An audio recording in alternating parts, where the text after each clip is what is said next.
మన ప్రభువును రక్షకుడైన యేసుక్రీస్తు పరిశుద్ధ నామమున ప్రియదేవుని సంగమ ప్రియదని బిడ్డలారా, ఉదయకాల సమయం దేవుని వాక్యం ధ్యానించడానికి ముందుగా ప్రార్థన చేసుకుందాం. ప్రార్థన. కృపగల తండ్రి, దయగల మహేశ్వరి, బంగారు పాదాలకు లెక్కలేని వందనాలు, స్తుతులు, స్తోత్రములు.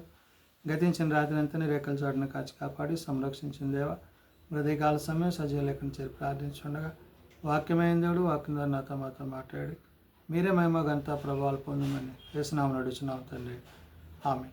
ప్రియదేవుని సంగమ ప్రియదేవుని బిడ్డలను ఎడదముకు ఏర్పాటు చేయడం దేవుని వాక్య భాగము ఈస్టర్ తర్వాతి 4వ ఆదివారం కొరకు ఏర్పాటు చేయబడిన సువార్త వాక్య భాగము యోహాను సువార్త 8వ అధ్యాయము 21 నుంచి 36 వచనములు ఈ విధంగా రాయబడినవి. ఈస్టర్ తర్వాతి 4వ ఆదివారం కొరకు ఏర్పాటు చేయబడిన సువార్త వాక్య భాగము యోహాను సువార్త 8వ అధ్యాయము 21 నుంచి 36 వచనములు ఈ విధంగా రాయబడినవి.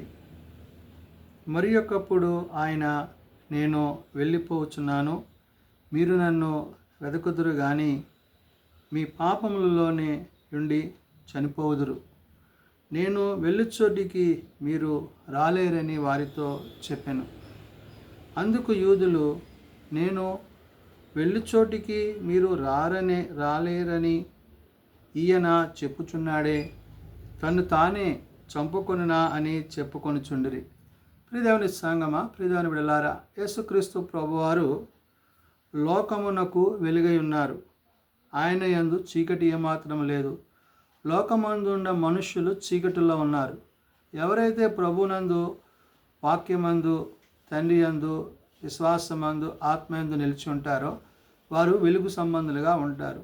కాబట్టి ఇక్కడ ప్రభు చెప్తున్న మాట, మరి ఒకప్పుడు ఆయన, నేను వెళ్ళిపోవచ్చున్నాను అంటున్నారు. అంటే తండ్రి ఆయనకు అప్పచెప్పిన బాధ్యత ఆయన సంపూర్తి చేసి తిరిగి మరలా తండ్రి వద్దకు ఆయన వెళుతున్నాను కాబట్టి నేను వెళ్ళి చోటిని అనే విషయాన్ని చెప్తూ, మీరు నన్ను వెదకుదురు కానీ మీ పాపంలోనే ఉండి చనిపోదురు అంటున్నారు. అంటే ప్రభువుని వెంబడింపక, ప్రభువుని అనుసరించక, ప్రభు మాటల యందు జీవించక ఒకవేళ లోకములో ఉన్నట్లయితే వారు చీకటిలో ఉన్నవారుగాను, లోకంలో ఉన్నవారుగాను, పాపంలో ఉన్నవారుగా ఉంటారు.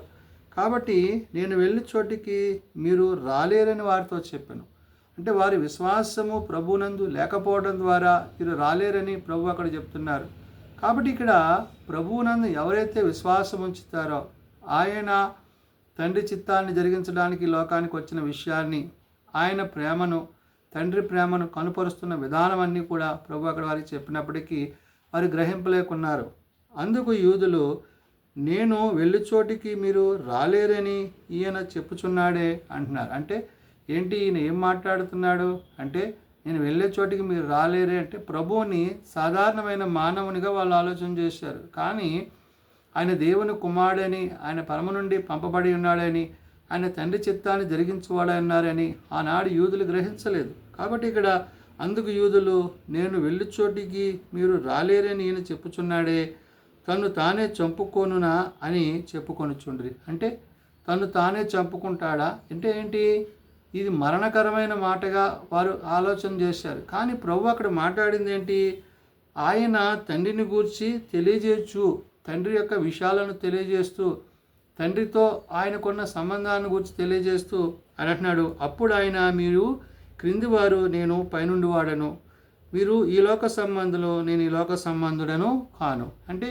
మీరు ఈ లోకానుసారంగా, లోక మర్యాదను అనుసరిస్తూ లోకానుసారంగా జీవిస్తున్నారు, కానీ నీ లోక సంబంధిని కాదు. అంటే ఏంటి, తండ్రి చేత, తండ్రి ద్వారా పంపబడి తండ్రి యొక్క ఉద్దేశాలను నెరవేరుస్తూ మరణమును, పాపమును తీసివేయడానికి ప్రభు వచ్చిన విషయాన్ని వారికి చెప్తుంటే వారు గ్రహించట్లేదు. అంటే యేసుప్రభు వారు తండ్రిని గూర్చి తెలియజేయచ్చు ఈ మాటలు చెప్తున్నారు. అప్పుడు ఆయన, మీరు క్రిందివారు, నేను పైనుండి వాడను, మీరు ఈ లోక సంబంధులు, నేను ఈ లోక సంబంధుడను కాను అంటున్నాడు. కాబట్టి ప్రభు యొక్క ఆలోచన, ప్రభు యొక్క తలంపులు అన్నీ కూడా పరసంబంధమైనవి, తండ్రితో సంబంధమైనవి. కాబట్టి ఆయన చెప్తూ కాగా, మీ పాపములలోనే ఉండి మీరు చనిపోవుదురని మీతో చెప్పి తిని, నేను ఆయననని మీరు విశ్వసించని ఎడల మీరు మీ పాపంలోనే ఉండి చనిపోవుదురని వారితో చెప్పాను. నేను అంటే ఏంటి, ప్రభునందు విశ్వాసం ఉంచక, ప్రభువుని నమ్మక, ప్రభు వెంట ఉంటున్నారు, అద్భుతాలు, ఆశ్చర్యకరాలు చూస్తున్నారు, కానీ ఆయన యందు విశ్వాసం లేని వారిగా వాళ్ళు ఉంటున్న విషయాన్ని వారిని గూర్చి ప్రభు అక్కడ గుర్తు చేశారు. అందుకనే కాగా మీరు పాపములోనే ఉండి మీరు చనిపోవుదరని మీతో నిశ్చయముగా మీతో చెప్పుచున్నాను. అంటే పాపంలో ఉండండి అంటే ప్రభువునందు విశ్వాసం ఉంచక వారు లోకంతో లోకానుసారంగా జీవిస్తున్నారు కాబట్టి నేనే ఆయనని మీరు విశ్వసించని ఎడల మీరు మీ పాపములలోనే ఉండి చనిపోదురని చెప్పాను. ప్రభువునందు విశ్వాసం ఉంచక, తండ్రి యందు విశ్వాసం ఉంచక, పరిశుద్ధాత్మ యొక్క నడిపింపును కలిగి ఉండకపోవడం వల్ల మీరు మరణిస్తారు, జీవంలోనికి రాలేరనే విషయాన్ని చెప్పినప్పుడు కాబట్టి వారు నీవెవరవని ఆయన అడగా యేసు వారితో మొదట నుండి నేను మీతో ఎవరినని చెప్పుచుంటినో వాడినే. అందుకనే వారికి ఒక సందేహం కలిగింది. ఏమంటున్నారు? కాబట్టి వారు నీవెవరవని ఆయన అడిగిరి. అంటే నువ్వు అసలు ఎవరివి అంటే దేవుని కుమారుడువా అన్నట్టుగా మాట్లాడినప్పుడు యేసు వారితో మొదట నుండి నేను మీతో ఎవడినని చెప్పుచుంటినో వాడిని. అంటే ప్రభువు మాట్లాడే మాట ఏంటంటే తండ్రి చేత, తండ్రి ద్వారా ఆయన ఇహలోకానికి పంపబడ్డాడు. ఆయన ఇహమందు మనకు ఆయన తండ్రి యొక్క ఉద్దేశాలను తెలియజేస్తున్నారు. కాబట్టి ఈ విషయాలు వారు గ్రహించలేని స్థితిలో ఉన్నారు. కాబట్టి మిమ్మను గూర్చి చెప్పుటకు, తీర్పు తీర్చుటకు చాలా సంగతులు నాకు కలవగాని నన్ను పంపినవాడు సత్యవంతుడు. నేను ఆయన యొద్ద వినిన సంగతులే లోకమునకు బోధించుచున్నానని చెప్పాను. నన్ను పంపినవాడు అంటే తండ్రి నన్ను పంపించారు కాబట్టి ఆ తండ్రి యొక్క ఉద్దేశాన్ని, తండ్రి యొక్క ఆలోచన మీకు చెప్తున్నాను. కానీ మీరు వాటిని గ్రహించట్లేదు, అర్థం చేసుకోవట్లేదు. కాబట్టి వాటిని అర్థం చేసుకోకుండా మీరు లోకానుసారంగా జీవిస్తున్నారు కాబట్టి మీరు చనిపోతారు అనే విషయాన్ని ప్రభు గుర్తు చేశారు. అయితే తండ్రిని గూర్చి తనతో ఆయన చెప్పనని వారు గ్రహింపకపోయిరి. చూడండి, తండ్రి యొక్క ఉద్దేశాలను గురించి ప్రభు చెప్తుంటే వారు గ్రహించట్లేదు. కారణం ఏంటంటే వారి హృదయాలు వాక్యమునందును విశ్వాసమందును దేవుని యొక్క మాటల యందును నిలిచిలేవు కాబట్టి వారు గ్రహించలేదు, అర్థం చేసుకుంటలేదు. అలాంటి పరిస్థితుల్లో వారు ఉన్నారు. కావున యేసు మీరు మనుష్య కుమారుని పైకెత్తినప్పుడు అంటే నేనే ఆయననని నమ్మియు నా మాటను నేనే ఏమియు చేయక తండ్రి నాకు నేర్పినట్లు ఈ సంగతులను మాట్లాడుచున్నానని మీరు గ్రహించెదరు. అంటే పైకెత్తబడుట అంటే యేసు ప్రభువారు ఇహమందు జీవించి జన్మించి నా విధానము ఆయన చేసిన పరిచర్య, తండ్రి యొక్క బాధ్యత అన్ని నిర్వర్తించి ఏదైతే పాపం మరణం మీద ఏలుబడుతుందో ఆ ఏలుబడిన మరణం నుండి మనం తప్పించడానికి ఆయన పొందిన ఆ యొక్క శిక్ష, ఆ శిలువ మరణం చేత మనము రూపింపబడి ఆయన పొందిన గాయముల చేత మనకు స్వస్థత కలుగుతూ ఆయన మరణం నుండి గెలిచి తిరిగి లేచిన విధానంగా ఆయన యందు విశ్వాసం ఉంచిన వాడు ఆ నిత్య జీవంలో జీవించేవాడే ఉంటాడనే విషయాన్ని ప్రభు అక్కడ వారికి గుర్తు చేస్తున్నారు. అందుకనే కావున యేసు మీరు మనుష్య కుమారుడి పైకెత్తినప్పుడు నేనే ఆయనని నమ్మియు అంటే పరమునకు నేను చేర్చబడిన తర్వాత అప్పుడు మీరు గ్రహిస్తారు. నా అంతటా నేనే ఏమీయూ చేయక తండ్రి నాకు నేర్పినట్లు ఈ సంగతులను మాట్లాడుచున్నానని మీరు గ్రహింతురు. ఎప్పుడైతే నేను పరమునకు చేర్చబడతానో అప్పుడు ఆదరణకర్త ద్వారా, పరిశుద్ధాత్మ ద్వారా మీరు దాన్ని గ్రహించగలరు, తెలుసుకుంటారు అనే విషయాన్ని ప్రభు అక్కడ వారికి గుర్తు చేశారు. నన్ను పంపినవాడు నాకు తోడైనాడు, ఆయనకి ఇష్టమైన కార్యములు నేను ఎల్లప్పుడూ చేదును గనక ఆయన నన్ను ఒంటరిగా విడిచిపెట్టలేదని చెప్పాను. కాబట్టి తండ్రికి ఆయనకున్న సంబంధాన్ని, తండ్రితో ఆయనకున్న సంబంధము, ఆయన తండ్రి ఏకమై ఉన్న సంబంధాన్ని ఆనాడు యూదులు గ్రహించలేదు, గుర్తించలేదు. కాబట్టి వారు ప్రభువు చెప్పే మాటలను అర్థం చేసుకోలేకపోయారు. అందుకనే యేసు తనని గూర్చి మీకు తెలియజేయుటకు అనే విషయాలను ఆయన గుర్తు చేసి చెప్తున్నారు. ఆయన ఈ సంగతులను మాట్లాడుచుండగా అనేకులు ఆయన యందు విశ్వాసం ఉంచిరి. ఎవరైతే ప్రభువుని అర్థం చేసుకున్నారో, ఎవరైతే ప్రభు మాటలను గ్రహించారో వారే ఆయనను అర్థం చేసుకున్న వారే అన్నారు. వారే ఆయనను విశ్వసించిన వారు రక్షింపబడతారు, విశ్వసింపని వారు రక్షణకు దూరం అవుతారు. కాబట్టి ఇక్కడ ప్రభు చెప్తున్నారు. కాబట్టి యేసు తనను నమ్మిన యూదులతో మీరు నా వాక్యమందు నిలిచిన వారైతే నిజముగా నాకు శిష్యులయ్యుందురు ఉండి సత్యమును గ్రహించెదరు అంటున్నారు. అంటే ప్రభువు తండ్రిని గూర్చి చెప్పడంలో, ఆ సత్యాన్ని గూర్చి చెప్పడంలో అది పరసంబంధమైన పరలోక సంబంధమైన విషయమైన విషయాన్ని ప్రభు అక్కడ గుర్తు చేశారు. అందుకని ఆయన అంటున్నాడు, తనను నమ్మిన యూదులతో మీరు నా వాక్యమునందు నిలిచిన వారైతే అన్నాడు. ఎవరైతే వాక్యానుసారంగా జీవిస్తారో, నడుచుకుంటారో, వారు జీవించడానికి ఇష్టపడతారో నిజముగా నాకు శిష్యులై ఉండి సత్యమును గ్రహించెదరు అంటున్నాడు. అంటే శిష్యులై ఉండడం అంటే క్రీస్తును వెంబడించు వారిగా, క్రీస్తు రాజ్యంలో ప్రవేశించు వారిగా, ఆ సత్యాన్ని కొనసాగించు వారై ఉంటారని ప్రభు గుర్తు చేశారు. అప్పుడు సత్యం మిమ్ములను స్వతంత్రులుగా చేయునని చెప్పగా వారు మేము అబ్రహాము సంతానము, మేము ఎన్నడూనూ ఎవనికి దాసులమై ఉండలేదే, మీరు స్వతంత్రులుగా చేయబడదురని ఎలా చెప్పుచున్నావని ఆయనతో అనిరి. ఇక్కడ మరలా వాళ్ళకి ఒక అనుమానం కలిగింది. యూదులకి ఏంటి, మేము అబ్రహాం సంతానం, అబ్రహాం విశ్వాసులకు తండ్రి కదా, నీవు నన్ను విశ్వసించమంటున్నావేంటి, నన్ను వెంబడించమంటున్నావేంటి అని వారి ధోరణి, వారి ప్రవర్తన విధానాన్ని మాట్లాడుతున్నారు. అయితే ప్రభు అక్కడ మాట చెప్పారు, ఏమని? యేసు తను నమ్మిన యూదులతో మీరు నా వాక్యములను, నన్ను నమ్మితే నా వాక్యాన్ని నమ్ముతారు, అందు నిలిచిన వారే నిజముగా నా శిష్యులై ఉంటారని వాక్యాన్ని బట్టి, తండ్రిని బట్టి, ఆయనను బట్టి ఆయన చెప్తే, అప్పుడు ఆ సత్యం మిమ్మల్ని స్వతంత్రులుగా చేయనని చెప్పగా, ఆ వాక్యము సత్యము తండ్రి మిమ్మల్ని స్వతంత్రులుగా చేసి మిమ్మల్ని నిత్యరాజ్యాన్ని చేరుస్తాయని చెప్తే, వాళ్ళేమంటున్నారు?